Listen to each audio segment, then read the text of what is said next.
Bonjour à tous, aujourd'hui on se retrouve en cuisine pour réaliser un velouté de châtaigne. C'est une recette que j'adore, on est vraiment sur une soupe très onctueuse qui peut se servir à l'apéritif, en entrée et pourquoi pas en plat principal. Et je vais vous partager toutes mes astuces pour obtenir un délicieux velouté. Avant de poursuivre, je compte sur vous.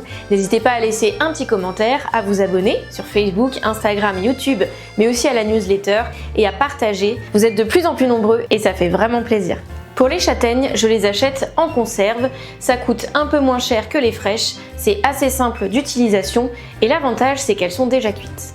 Le secret pour un velouté de châtaigne réussi, c'est de faire revenir très longtemps et sur feu très doux l'ail et l'oignon pour qu'ils soient vraiment très fondants et surtout beaucoup plus digestes. Quand l'ail et l'oignon sont vraiment bien fondants, on peut ajouter les châtaignes. On les fait revenir bien évidemment et ensuite il faut faire attention à utiliser la bonne quantité d'eau mais aussi de crème fraîche ou de crème végétale. Pour obtenir un délicieux velouté, on ne souhaite pas obtenir une soupe trop liquide et encore moins une purée. Ce velouté peut se servir à l'apéritif, dans des petites verrines, pourquoi pas. Vous pouvez aussi servir ce velouté en entrée ou alors en plat principal, les proportions seront forcément différentes. Avec un peu d'herbes ciselées et surtout des noisettes torréfiées et concassées, croyez-moi, ce petit velouté sera vraiment parfait. À la fin de cette vidéo, comme d'habitude, je vous partage mes astuces pour adapter cette recette. En attendant, on commence par les ingrédients. Pour cette recette, vous aurez besoin de châtaignes cuites, de persil, de noisettes, de crème fraîche, d'eau, d'oignons, de gousses d'ail, de beurre et d'un bouillon de légumes.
Et voilà, le velouté de châtaigne est enfin prêt. Comme vous avez pu le voir, ce n'est pas très compliqué, il faut juste être patient.